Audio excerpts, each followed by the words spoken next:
Welcome back. देखो, Jharkhand PGT 2023 में जो क्वेश्चन आया था तो उसमें 1 सितंबर को जो एग्जाम हुआ है उसके डाउटफुल आंसर कीज पे हम लोग बात करेंगे। ये देखिए क्वेश्चन आप लोगों ने भेजा है। यहाँ पे ये 17 से लेकर 18 क्वेश्चन है जो हमको दिया गया है, जिसमें आप लोगों को शक है कि इसका आंसर की गलत दिया हुआ है। ठीक है, तो हम इसको एक बार काउंटर चेक कर लेते हैं और आपको दिखा देते हैं कि ये कैसे बनना चाहिए। उसके बाद हम लोग लास्ट में बात कर लेंगे कि जो भी क्वेश्चन ऑब्जेक्शन रेज करने वाला है उसमें आप श्योरली ऑब्जेक्शन रेज कर दीजिएगा। ठीक है, तो देख लेते हैं। देखो यहाँ पे जैसे फर्स्ट क्वेश्चन है, यहाँ पे 22 से स्टार्ट हो रहा है आपका। ये रियल एनालिसिस का क्वेश्चन है और यूनिफॉर्म कन्वर्जेंसी से रिलेटेड है। ठीक है, तो यूनिफॉर्म कन्वर्जेंसी का क्वेश्चन कैसे बनता है, इसके लिए जैसे फंक्शन यहाँ पे दे रखा है ना, फंक्शन आपको दे रखा है f n x equal to x और e to the power minus n x square. तो ये फेमस क्वेश्चन है, CSIR नेट में पूछा हुआ है। तो यहाँ पे जो सीक्वेंस एफ एन एक्स है वो कैसा होगा, तो देखिए इसको हम लोग बनाएंगे एमएन टेस्ट से। ठीक है, एमएन टेस्ट क्या कहता है, एमएन टेस्ट कहता है एमएन जो होता है ये होता है supremum value of f n x minus f x. ठीक है जी, और यहाँ पे हम लोग ये जानते हैं कि अगर limit n tending to infinity MN अगर ये 0 को अप्रोच करता है ना, तो इस केस में जो sequence of f n x है ये क्या होगा, ये आपका यूनिफॉर्म कन्वर्जेंट होगा, इज यूनिफॉर्म कन्वर्जेंट। तो ये हम यहाँ पे चेक कर लेते हैं। ठीक है, तो देखिए पहले आपको निकालना है supremum of f n x minus f x. यहाँ पे जो एफ एक्स है ये क्या कहलाता है, ये कहलाता है मेरा लिमिट फंक्शन। तो लिमिट फंक्शन का वैल्यू यहाँ पे क्या होगा, तो एफ एक्स का वैल्यू निकाल लीजिए, डायरेक्ट लिमिट लगा दीजिए, limit n tending to infinity f n x. तो ये आपका e to the power minus infinity आएगा, तो ये आपको क्या हो जा रहा है, 0 हो जा रहा है। ठीक है, तो यानी जो हमको एम एन निकालना है वो जस्ट क्या निकालना है, supremum of f n x निकालना है। ठीक है जी, अच्छा अब देखिए एफ एन एक्स आपका क्या, यानी हमको निकालना है क्या, supremum of x e to the power minus n x square. ठीक है, इसका मतलब मैक्सिमम वैल्यू निकालना है आपको। तो इसके लिए देखिए यहाँ पे आप इसको अगर वाई लेंगे ना, तो जो मैक्सिमम मिनिमा का तरीका है वही हो जाएगा। तो यहाँ पे इसको डिफ्रेंशिएट कर दीजिए, तो क्या आ जाएगा, यू इंटू वी में करेंगे तो ये आपका आ जाएगा e to the power minus n x square. ठीक है, प्लस एक्स और साथ में माइनस 2nx आएगा और e to the power minus n x square. ठीक है, ये आ जाएगा। तो इसका जो डिफरेंशिएशन आ जा रहा है derivative dy by D x, वो देख लेते हैं क्या आ रहा है। तो आपका आ जा रहा है e to the power minus n x square को कॉमन ले लीजिए, तो आपका अंदर में बच जाता है 1 माइनस 2nx स्क्वायर। ठीक है, ये इसको अगर हम 0 करते हैं तो हमको जो यहाँ पे स्टेशनरी पॉइंट है, ठीक है, वो क्या मिल जाएगा, वो मिल जाएगा x is equal to 1/√2n, ये मिल जाएगा जी। ठीक है, अच्छा अगर इसको आप देखोगे ना साइन स्कीम पे, साइन कन्वेंशन लगा करके, तो हम जाहिर सी बात है कि इसके बाद हम कोई भी वैल्यू लेंगे, ठीक है, तो क्या हो जाएगा, तो ये मेरा निगेटिव होगा, तो ये मेरा क्या हो जाएगा, इससे पहले पॉजिटिव होगा। तो यहाँ पे हमको मैक्सिमम मिल रहा है ना, सुप्रीमम मिल रहा है एट दिस पॉइंट। तो सुप्रीमम वैल्यू क्या हो जाएगा, तो यहाँ पे हम लोग पुटअप कर देंगे। तो मैं यहाँ पे बना देता हूँ, ठीक है, कोई इशू नहीं है।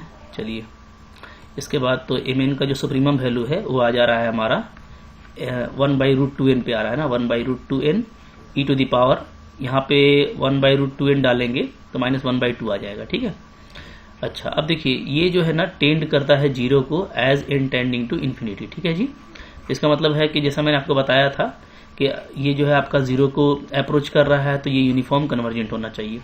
अब देखिए ये जो यूनिफॉर्म कन्वर्जेंट होगा ना, तो ये पूरा रियल सेट में हो जाएगा। ठीक है, ऑप्शन को देख लेते हैं। जैसे यहाँ पे दिया है यूनिफॉर्म कन्वर्जेंस ऑन आर, ये करेक्ट है। यहाँ पे फिर सेकंड है uniform convergence only on compact subset of R. तो देखिए ऐसा कुछ यहाँ पे नहीं है।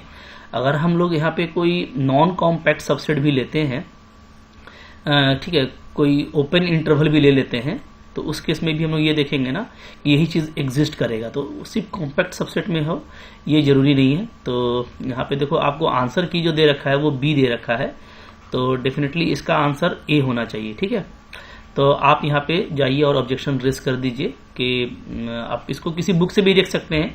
अगर बुक से मिलता है तो उसका इमेज बना करके डाल दीजिए, बुक के राइटर का नाम और बुक का नाम लिख दीजिए।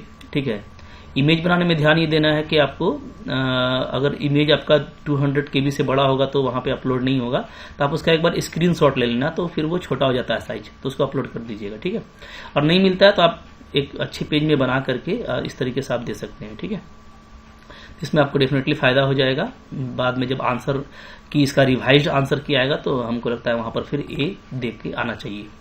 आगे देख लेते हैं, देख लो क्या है 34 नंबर क्वेश्चन यहाँ पे प्रोबेबिलिटी का है। देखिए यहाँ पे आपको पीडीएफ यानी प्रोबेबिलिटी डेंसिटी फंक्शन दिया हुआ है, ठीक है, for the random variable x y define किया हुआ है इस तरीके से।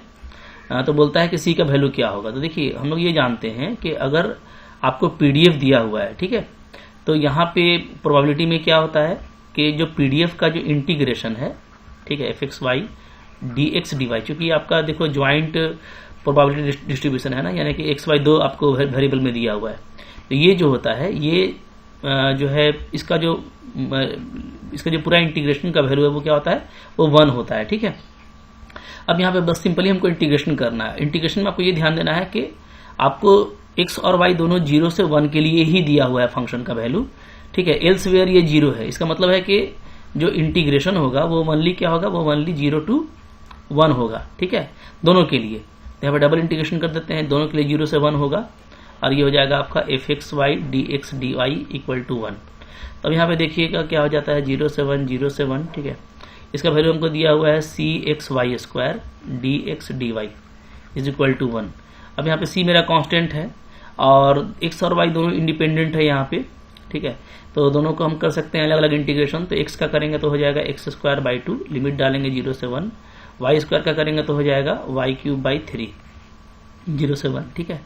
अब इन दोनों का लिमिट के हिसाब से क्या वैल्यू आना चाहिए देख लो। तो सी ये 1/2 हो जा रहा है, ये 1/3 हो जा रहा है इक्वल टू 1। तो सी का वैल्यू देखिए यहाँ पे क्या आ रहा है 2 3 6 आ रहा है, ठीक है, 6 इज करेक्ट आंसर। तो यहाँ पे जो ऑप्शन है वो आपको 6 दे नहीं रखा है और आंसर की आपको बी दिया हुआ है, ठीक है। तो ये भी क्या है कह सकते हैं तो क्वेश्चन ही रॉन्ग हो जाएगा क्योंकि कोई भी ऑप्शन करेक्ट नहीं है। यहाँ पे सी का वैल्यू 6 होना चाहिए था। तो ऐसे केस में ठीक है इसका फायदा सबको मिलने वाला है, ठीक है जी, क्योंकि यहाँ पे क्या है ऑप्शन करेक्ट नहीं है तो क्वेश्चन ही आपका इनवैलिड हो गया। इसका भी आप ऑब्जेक्शन रेज कर दीजिए। नेक्स्ट देख लेते हैं क्या है, क्वेश्चन है यहाँ पे 38 फिर से अगेन देखो प्रोबेबिलिटी का क्वेश्चन है और यहाँ पे फिर से देखो पीडीएफ दिया हुआ है, ठीक है। तो आपको पूछा है प्रोबेबिलिटी ऑफ दिस। तो प्रोबेबिलिटी ऑफ दिस निकालने का तरीका क्या होता है, ये हो जाएगा आपका 1/3 से 1/2 है तो 1/3 से 1/2 ले लेंगे, एफ एक्स डी एक्स ले लेंगे, ठीक है। अब ये देखिए ये पूरा 0 से 1 के बीच में आता है तो एफ एक्स का वैल्यू क्या लिया जाएगा 3x स्क्वायर। तो 1/3 से 1/2 3x स्क्वायर डी एक्स, ठीक है। अब देखिए यहाँ पे क्या हो जाएगा तो ये आपका हो जाएगा 3x³ 3 हो जाएगा जी, 1/3 से 1/2 तो 3 3 कैंसिल हो गया, 1/8 माइनस 1/27 तो ये आपका 19 यहाँ पे मल्टीप्लाई कर दीजिएगा तो 216, ठीक है। 19/216 करेक्ट ऑप्शन आ रहा है, ऑप्शन नंबर बी। जबकि आपको आंसर की ए दिया हुआ है तो ये भी क्या है आपका कह सकते हो कि रॉन्ग आंसर की है। इसका भी आप ऑब्जेक्शन रेज कीजिए, बाद में जब रिवाइज होगा तो बी ही आ जाएगा, ठीक है। आगे देख लेते हैं फिर है 49 में क्या है डिफरेंशियल इक्वेशन है। यहाँ पे बोलता है y equal to 2x square कैसा सोल्यूशन है, ठीक है। तो मैंने आपको बताया था इसको पहले भी। तो इसको सोल्व करेंगे तो कैसे करेंगे, ये हो जाएगा आपका dy by y is equal to 2dx by x, ठीक है। इंटीग्रेशन करेंगे तो आ जाएगा ln y is equal to ln 2ln x और प्लस ln c। तो यहाँ पे आपको आ जा रहा है ln y is equal to ln ये एक्स स्क्वायर हो जाएगा तो सी एक्स स्क्वायर, ठीक है। तो y इज इक्वल टू क्या आ जा रहा है सी एक्स स्क्वायर। तो ये जनरल सोल्यूशन है। हाँ, अब c का अगर कोई मैं लूंगा पार्टिकुलर वैल्यू, जैसे यहाँ पे 2 लिया गया है तो ये पार्टिकुलर सोल्यूशन होगा। तो ये ऑप्शन नंबर सी करेक्ट होना चाहिए। आंसर की ए दिया है तो अगेन ये रॉन्ग है, ठीक है। आप जाइए और इस पर भी ऑब्जेक्शन रेज कर दीजिए, इसका आंसर रिवाइज्ड हो जाएगा। नेक्स्ट देखो क्या है यहाँ पे 51 पूछा गया है। 51 में ये आपका देखिए लैग्रेंजेस डिफरेंशियल इक्वेशन है, पीडीई है, पार्शियल डिफरेंशियल इक्वेशन। कैसे सोल्व करेंगे इसको, तो यहाँ पे ये आ जाएगा आपका auxiliary equation dx by y minus z is equal to dy by x minus y is equal to dz by z minus x, ठीक है। अब यहाँ पे अगर मैं सबको ऐड कर दूं तो इस फ्रैक्शन क्या हो जाएगा dx plus dy plus dz, ठीक है। नीचे देखिए सारा आपस में ऐड करने से 0 हो जाएगा। तो एक तो आपको ये मिल जा रहा है x plus y plus z equal to c1। फिर आप यहाँ पे ये देखिएगा कि इच फ्रैक्शन ये भी हो सकता है कि x dx में ले लूँ और z dy ले लूँ, ठीक है जी, और साथ में y dz ले लूँ। तो देखिए नीचे क्या आ जा रहा है, नीचे आपका आ जाएगा xy minus Z x plus, इसको मैंने कल दिखाया था फिर से आज दिखा दे रहा हूँ, ZX minus ZY plus YZ minus XY।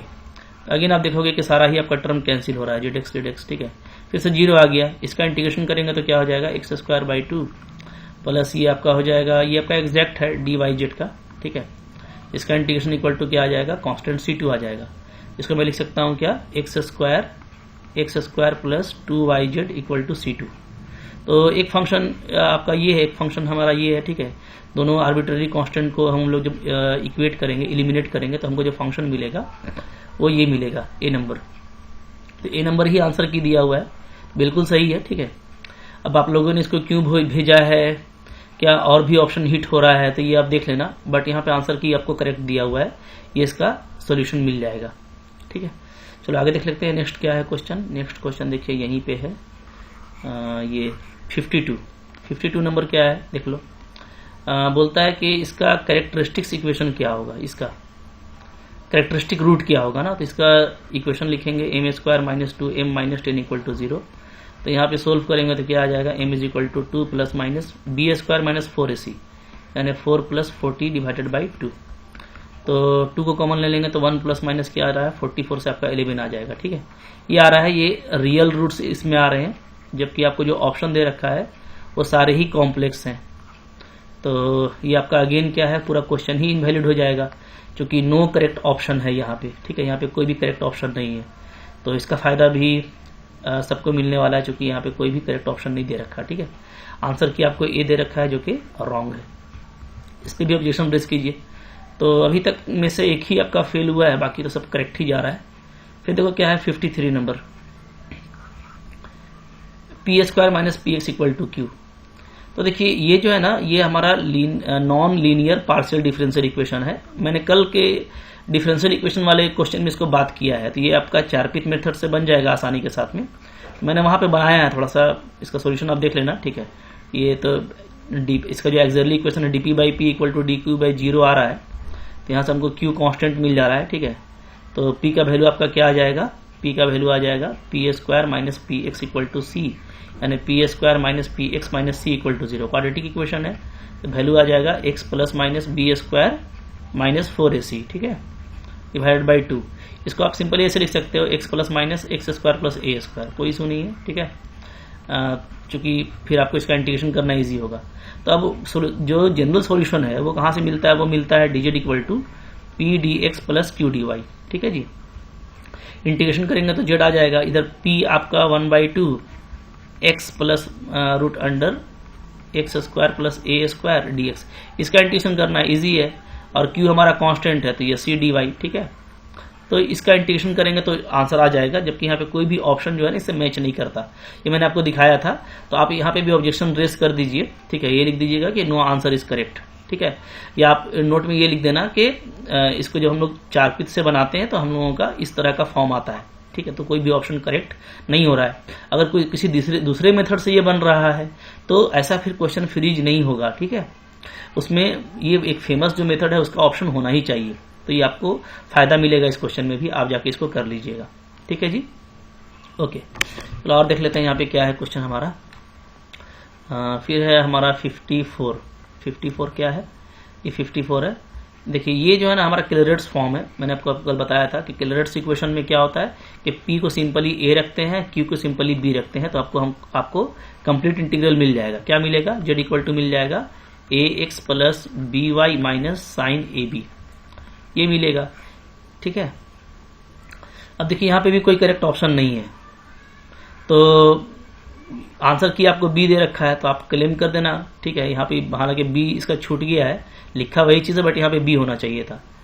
तो इस हिसाब से भी हमको लगता है इसका फायदा सबको होगा, क्योंकि ये क्वेश्चन ही इनवैलिड है, कोई ऑप्शन यहाँ पे करेक्ट नहीं दे रखा, ठीक है। ऑप्शन और अच्छा, कुछ बच्चे मेरे को भेजे थे, वो बोल रहे थे कि सर पी को अगर माइनस ए ले लें, नहीं पी को शायद बोला था प्लस ए लेने के लिए ना, हाँ पी को प्लस ए बोला था और क्यू को बोला था माइनस बी लेने के लिए। तो देखिए आप ना यहाँ पे क्या कर रहे होते हैं, आप पैरामीटर को रिप्लेस कर रहे हैं, तो साइन का मतलब नहीं होता है वहां पे, ठीक है। वो तो खुद बी का वैल्यू निगेटिव भी हो सकता है, इसलिए इस तरह का करके फिर ये सी वाला हिट कर रहा है, ऐसा सोचना तो ऐसा सोचना आपका रॉन्ग है और इसलिए आप सोच रहे होंगे एग्जाम में कि यहाँ पे आपको कोई ऑप्शन करेक्ट नहीं दिया है, ठीक है। तो परेशान नहीं होना है, आप यहाँ पे जो है इसको कर दो ऑब्जेक्शन इसका, ठीक है, ये रॉन्ग है। नेक्स्ट देखिए क्वेश्चन नंबर है 63 में आपको यहाँ पे दे रखा है इंटायर फंक्शन है, फंक्शन इसको सेटिस्फाई करता है फॉर ऑल नेचुरल, बोलता है कौन सा करेक्ट होगा। तो देखिए यहाँ पे हम लोग अगर 1/n को रिप्लेस करें z से तो fz equal to z square आता है, और चूंकि ये इंटायर फंक्शन है तो ये एक पोलिनोमियल है तो बिल्कुल ये करेक्ट है। तो यहाँ पे होना यही चाहिए था कि fz equal to z square होना चाहिए था फॉर ऑल z, ठीक है। लेकिन जो आंसर की दिया है वो आपका सी दिया है और सी में लिखा हुआ है fz equal to for all z, तो मिसिंग है। तो यहाँ पे भी आप बोल सकते हो कि नो ऑप्शन इज करेक्ट, ठीक है। नो ऑप्शन करेक्ट है का मतलब क्वेश्चन इनवैलिड में जाएगा और इसका नंबर भी मिलने वाला है। तो हमको लगता है कि कुछ क्वेश्चन का नंबर आप लोगों को मिलेगा, सब लोगों को। तो ऐसे केस में जो 75 का कट ऑफ है वो तो बहुत इजीली ऊपर चला जाएगा। क्वेश्चन में देखिए सिंपल है, बाकी जो क्वेश्चन है वो सिंपल है और रिवाइज आंसर किया आएगा तो डेफिनेटली हमको लगता है कि 100 तक का नंबर लाना मुश्किल फिर नहीं रहेगा, ऐसा लग रहा है, ठीक है। फिर भी अभी बहुत कुछ देख लेते हैं और दोनों पेपर में देख रहा हूँ तो बहुत ज़्यादा डिफरेंस भी नहीं लग रहा है, क्वेश्चन ठीक ठाक दिया है, ठीक है।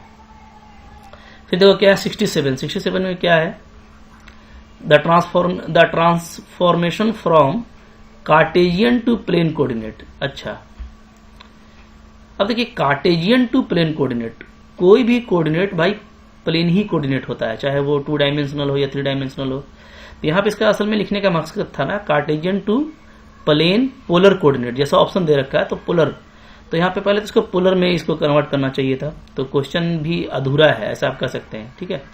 In the x direction is given by, अच्छा अब अगर एक्स एक्सिस की तरफ हमको कार्टेजियन टू पोलर कन्वर्ट करना है तो एक्स इक्वल टू क्या होना चाहिए, जो होता है वो होता है आर कॉस थीटा और वाई इक्वल टू क्या होना चाहिए आर साइन थीटा, ठीक है, ये हम लोग जानते हैं। अच्छा यहाँ पे ना दोनों क्वेश्चन दे रखा है, ठीक है, आप देखेंगे तो फिर अगेन सेम क्वेश्चन को पेस्ट करके वाई डायरेक्शन में लिखा है, तो ये भी जो है बड़ा अजीब जैसा है। इतना बड़ा एग्जाम हो रहा है और लग रहा है कि टेस्ट ले रहे हैं, तो क्वेश्चन को कई बार देखना चाहिए, मैं ये कहूँगा, ठीक है। और दूसरा बात ये है कि एक ही क्वेश्चन को देने का क्या मतलब, ये एक ही क्वेश्चन है, तो इस तरह से है। खैर देख लेते हैं अब, तो ये यहाँ पे x equal to r cos theta होना चाहिए और y equal to r sine theta होना चाहिए, ठीक है, जबकि यहाँ पे सब कुछ z दिया हुआ है।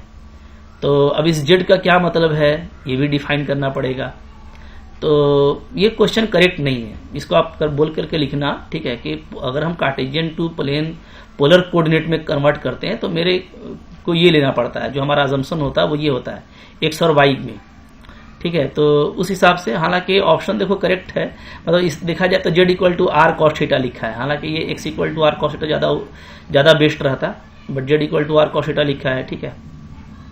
अब देखो इसके बारे में वो क्या करता है, अगर कॉमन सेंस की बात की जाए कि तो वेरिएबल कुछ भी हो सकता है, ये कह कि वो बोल सकता है कि z equal to r cos theta correct होगा, और हमको लगता है सब लोगों ने यही किया होगा, इसलिए कि तो दिख रहा है यहाँ पे अगर ऑप्शन टिक भी किए होंगे तो बी किए होंगे। तो खैर आप ऑब्जेक्शन रेस कर दीजिए, ठीक है, जो भी होगा, बट बी यहाँ पे करेक्ट है। इसी तरीके से यहाँ पे आपका z equal to r sine theta होगा, ठीक है, y equal to r sine theta, तो वेरिएबल कुछ और भी ले सकते हैं, तो आंसर की यहाँ पे भी इसके अकॉर्डिंग ठीक है, बट यहाँ पे आप इसको लिख दीजिए कि करेक्ट क्वेश्चन नहीं है, क्वेश्चन में मिसिंग इन्फॉर्मेशन है, ठीक है। तो आपको देखिए यहाँ पे भी आपको फायदा हो सकता है, बट हमको लगता है कि आप लोगों ने यही टिक किया होगा, तो बहुत सिंपल क्वेश्चन है। आगे देख लेते हैं क्या है 90 नंबर। 90 नंबर देखो क्या है जी, 90 दिख रहा है क्वेश्चन, चलो 90 नंबर में है कि जी एक सिंपल ग्राफ है और यहाँ पे इसका मतलब एज है, नंबर ऑफ एजेस, भी वर्टेक्स है, तो एक्चुअली ना यहाँ पे थोड़ा सा अच्छे से लिखा ना हुआ है, इसका ये मतलब है, ठीक है, VC2 का मतलब हो गया कम्बिनेशन ऑफ 2, ठीक है, आउट ऑफ भी वर्टिसेस। अगर मान लो मेरे पास में भी नंबर ऑफ वर्टिसेस है, देखिए यहाँ पे भी जो है नंबर ऑफ वर्टिसेस है, ठीक है, तो भी वर्टिसेस में 2-2 को लेकर के, तो अगर 2-2 को लेकर के बनाते हैं तो पहले देखो ये सिंपल ग्राफ है। सिंपल ग्राफ का मतलब ये है कि कोई भी ग्राफ में लूप नहीं है, यानी जो है हर ग्राफ जो है आपका जो भी उसमें एज है वो 2 वर्टेक्स के बीच में है, और तो ये क्या होना चाहिए, तो देखिए ये कंप्लीट ग्राफ होगा, क्योंकि कंप्लीट ग्राफ में होता है क्या है कि जो एज है वो एटमोस्ट आपका VC2 ही होता है, मतलब हर दो वर्टेक्स आपका एक ही एज से कनेक्टेड होता है।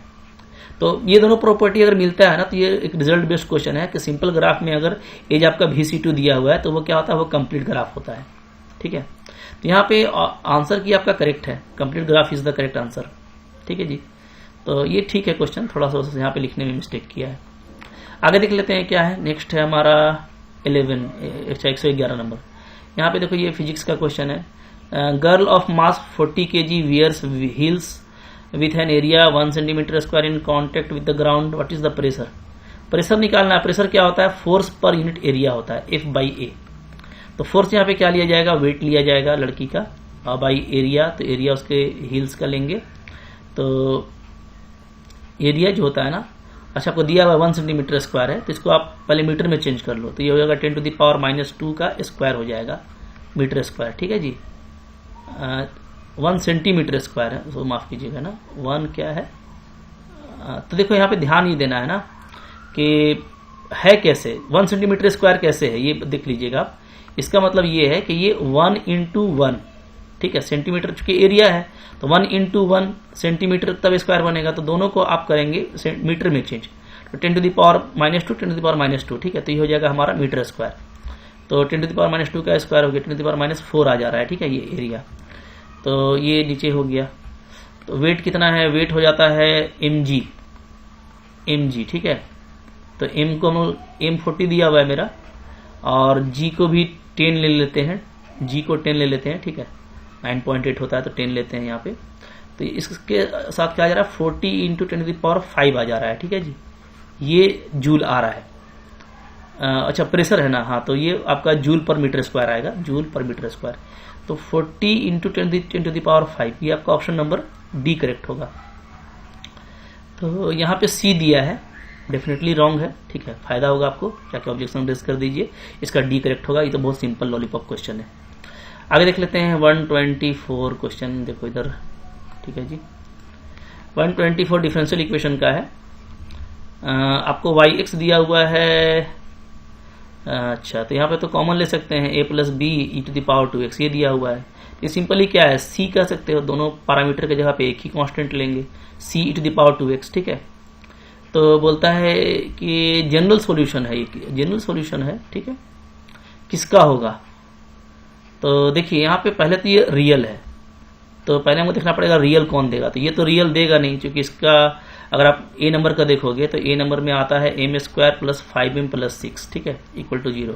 तो यहाँ से हमको मिल जाता है -5 + -2 3 × 6 कह सकते हैं डायरेक्टली। ठीक है, अच्छा 2 3 × 6 ना, तो यहाँ से तो m मेरे को मिल रहा है -2 और -3 मिल रहा है, जबकि यहाँ पे +2 दिया हुआ है, तो ये नहीं होगा। यहाँ पे अगर करेंगे तो -6 होगा +1 होगा, तो ये आपको 6 देगा और -1 देगा, ये भी नहीं होगा। यहाँ पे हम लोग देखेंगे तो 2 और 3 मिल सकता है पॉजिटिव में। तो आपका यहाँ से भी देखा जाए ना, तो जनरल सोल्यूशन क्या होना चाहिए, yx = होना चाहिए a⁻e⁴x और b e⁻3x, ऐसा होना चाहिए ना। तो जनरल सोल्यूशन तो नहीं है। देखो ये जो है सोल्यूशन हो सकता है ये इसको सेटिस्फाई कर दे। ठीक है, चेक कर सकते हैं, और आंसर की आपको बी दिया हुआ है। ठीक है, इसको सेटिस्फाई कर देगा तब भी ये जनरल सॉल्यूशन तो नहीं होगा, क्योंकि जनरल सॉल्यूशन इसका यही होता है, हम लोग पढ़ चुके हैं इसको। ठीक है, ये कांस्टेंट कोएफिशिएंट का इजी क्वेश्चन है। तो यहाँ पे भी नॉन ऑफ दिस को भी लेना सही नहीं रहेगा, क्योंकि इसको सेटिस्फाई कर रहा है। ठीक है जी, तो आंसर की तो खैर गलत है, आंसर की गलत है, और नॉन ऑफ दिस इसलिए नहीं ले सकते कि बी को सेटिस्फाई करेगा ये।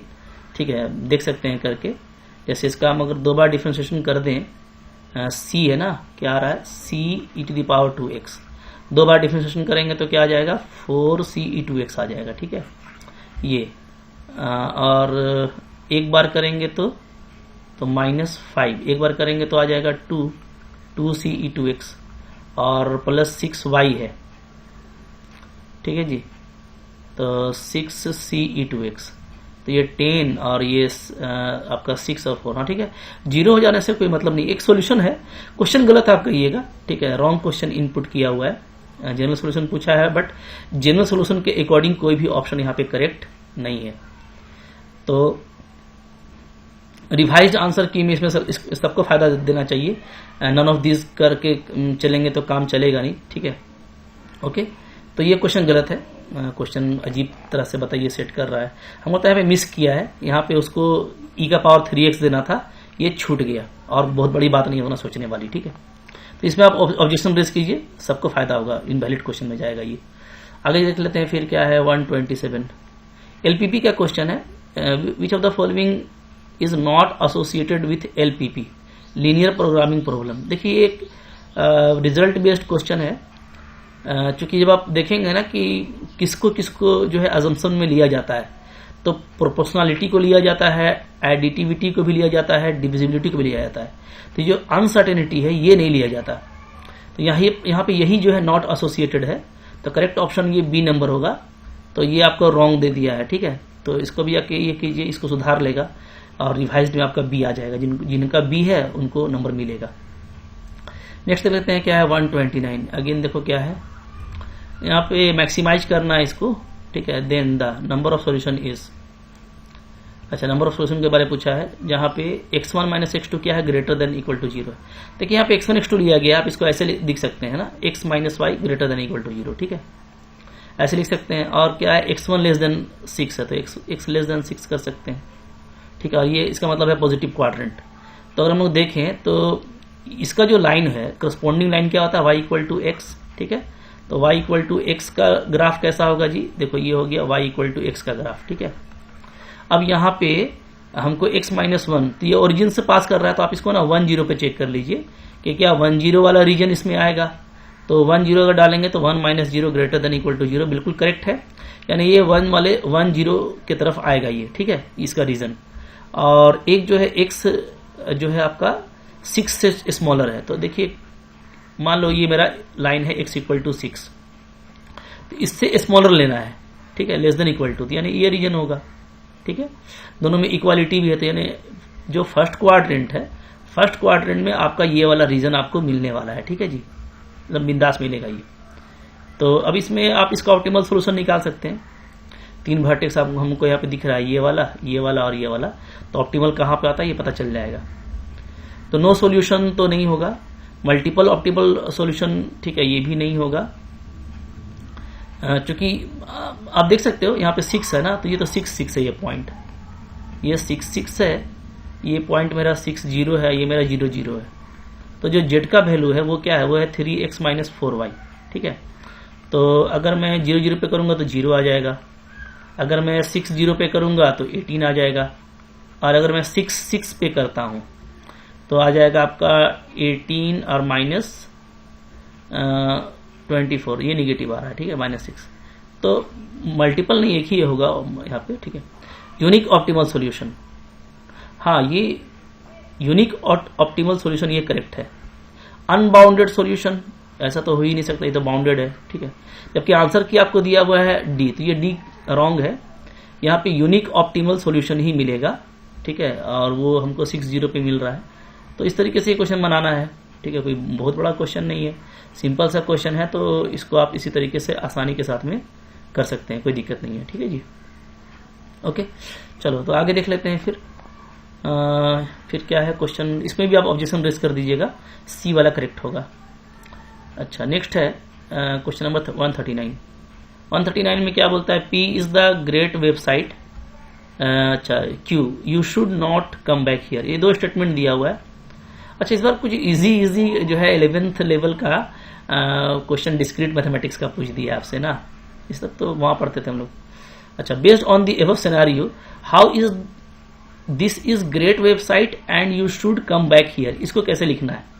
देखिए दिस इज ग्रेट वेबसाइट, ये तो क्या है, जस्ट पी है, पी का स्टेटमेंट है, एंड के लिए ये लगा देंगे, ठीक है। You should come back here यानी इसका निगेशन आपको लेना है, तो इसका निगेशन क्या होगा, -q, ये निगेशन वाला वर्ड हो जाएगा, ठीक है। ये इसका करेक्ट आंसर होगा। तो यहाँ पे अगेन कोई भी करेक्ट ऑप्शन नहीं है भाई, सबको फायदा मिलने वाला है, ठीक है, क्योंकि इनवैलिड क्वेश्चन हो जाएगा। ऑल ऑप्शंस आर रॉन्ग, ठीक है। तो ये इसमें दे दीजिएगा, कोई भी ऑप्शन करेक्ट नहीं है, इसको भी आप ऑब्जेक्शन रेज कर दीजिए, सबको फायदा मिलने वाला है। नेक्स्ट देख लेते हैं क्या है 88। अच्छा, ये मैंने ना, आपने नहीं पूछा था लेकिन मैंने इसको देखा लीनियर अलजेब्रा में। इजी क्वेश्चन है, बट ये भी, इसमें भी आप ऑब्जेक्शन कर सकते हैं। क्या है, ए जो है 5x4 का मैट्रिक्स है, सब की इंट्री रियल है, ax इक्वल टू 0 है। देखो ax इक्वल टू 0 का मतलब है कि ये होमोजीनियस है, ठीक है, होमोजीनियस, ओके। अच्छा, होमोजीनियस है, और साथ में ये देखो fx इक्वल टू 0, ये इसका कोई मतलब नहीं है। fx क्या लिखा है या fx लिखा है, ये क्या लिखा है ये पता नहीं चल रहा है, ठीक है, या लीनियर ट्रांसफॉर्मेशन है, कुछ भी लिखना चाहिए था। तो ये जो है क्वेश्चन अधूरा है, क्वेश्चन मिस्टेक है। यहाँ पे जो मुझको लगता है वो सिंपली ये होना चाहिए कि x इक्वल टू 0 दिया हुआ है, ठीक है। चूंकि होमोजीनियस में यूनिक सोल्यूशन भी हमको मिलता है, और जो x इक्वल टू 0 होता है, तो अगर x इक्वल टू अगर 0 होगा तो उस केस में जो मेरा a है, ठीक है, वो नॉन सिंगुलर होगा।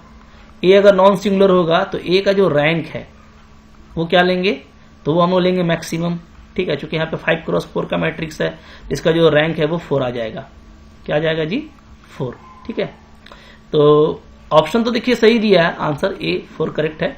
लेकिन यहाँ पे ये इसके वजह से लोग कंफ्यूज हुए होंगे एग्जाम में कि करना क्या है, ठीक है। तो आप यहाँ पे भी करके दे सकते हैं कि ये क्वेश्चन में मिस्टेक है, ठीक है, क्वेश्चन करेक्ट नहीं है, ठीक है, या मिसिंग इंफॉर्मेशन है, या कह सकते हो कि बस क्वेश्चन इनवैलिड है, इस तरह का आप बना करके इसमें दे सकते हैं। तो आई होप आप लोगों ने देख लिया, यहाँ पे ये सारे क्वेश्चन आपने ही दिए थे। बाकी क्वेश्चन को मैं कोशिश करूंगा, मेरे को टाइम मिलेगा कि टॉपिक बाय टॉपिक मैं सब आपको बना के दिखा दूं। ओवरऑल चाहे 31 की बात करें या 1 अगस्त की बात करें, 1 सितंबर की बात करें, तो बहुत सारे क्वेश्चन ऐसे हैं जिसमें सबको फायदा हो सकता है। कुछ क्वेश्चन ऐसा है जिसका रिवाइज्ड आंसर की में उन्हीं को फायदा होगा जो अपना ऑब्जेक्शन मतलब कि जिनका आंसर की मैच करेगा, ठीक है। अच्छा, बहुत सारे बच्चे पूछ रहे थे कि भाई अगर मैं ऑब्जेक्शन नहीं किया और मेरा क्या नंबर हमको नहीं मिलेगा, तो ऐसा कुछ नहीं है। देखिए, ऑब्जेक्शन करने से ये होता है ना कि जाहिर सी बात है कि ज्यादा जब ऑब्जेक्शन होगा तो उसको एसएससी सीरियसली लेगी कि भाई देखते हैं इस क्वेश्चन को, वाकई उसको बहुत गहराई से देखेगी। इसलिए मैं ज्यादा ऑब्जेक्शन रेज करने के लिए कहता हूं। जबकि ऐसा नहीं है, किसी का अगर छूट गया और मान लो बाद में रिवाइज आंसर की आया, तो रिवाइज आंसर की आने के बाद जिसका आंसर मैच करेगा उस रिवाइज आंसर की से उनको फायदा होगा, और जो इनवैलिड क्वेश्चन होगा, रॉन्ग क्वेश्चन होगा, प्योरली उसमें सबको दे दिया जाएगा नंबर। तो ये होता है, ठीक है। तो इसलिए आप ऑब्जेक्शन रेज कीजिए ताकि सबको मिल करके हम लोग एक जो होता है ना गलत आंसर की का विरोध करें और सही आंसर की पे इवैल्यूएशन हो, इसके लिए, ठीक है जी। तो चलो करते रहेंगे, कोई भी और भी अपडेट आएगा तो बताते रहूंगा मैं। तो आप ऑब्जेक्शन रेज कीजिए, जाइए, और मैंने तो आपको तरीका बता दिया कि अगर आपको किसी के थ्रू अगर बुक और वहां से क्वेश्चन मिल जाता है तो आप राइटर का नाम, बुक का नेम और वो इमेज बुक वाला अपलोड कर सकते हैं। नहीं मिलता तो आप डेफिनेटली इसको बना करके अच्छे से और वर्ड्स में लिख देना। मैंने आपको एक वीडियो में बताया था कैसे वहां पे लिखना है, और इसका स्क्रीनशॉट लेकर के आप अपलोड कर देना, ठीक है। ज्यादा से ज्यादा करने की कोशिश कीजिए। सही आंसर की पे जितना अच्छा इवैल्यूएशन होगा उतना ही जो है जो मेहनत करने वाले बच्चे हैं, जो डिजर्व करते हैं, उनके लिए ये हेल्पफुल होगा। तो आई होप आपके लिए फ्रूटफुल था। अच्छा लगेगा तो लाइक कीजिएगा, और कोई अनदर फर्दर इन्फॉर्मेशन होता है तो मैं आपको अपडेट करूंगा। और भी कुछ आपको रॉन्ग क्वेश्चन लगता है तो आप भेज दीजिएगा। बट देखो, टाइम का बहुत क्राइसिस है। अब एक दिन छुट्टी मिलता तो ऐसा नहीं कि दिन भर फ्री रहता है आदमी, ठीक है, तो इसको भी समझिएगा। बट जैसे भी होता है मैं आपको बताने की कोशिश करूंगा। लेकिन अगर मान लो कि टाइम सिमट जाए, क्लोज हो जाए, तो आपको अगर लगे कि रॉन्ग है तो आप उसमें ऑब्जेक्शन जरूर कीजिए। इससे कोई नुकसान नहीं है, ठीक है, आपको फायदा ही होगा। ठीक है, मिलते हैं नेक्स्ट लेक्चर में, तब तक पढ़ते रहिए। अच्छा लगा होगा तो लाइक जरूर कीजिएगा, चैनल पे नए हैं सब्सक्राइब कीजिए और बने रहिए। Thank you very much.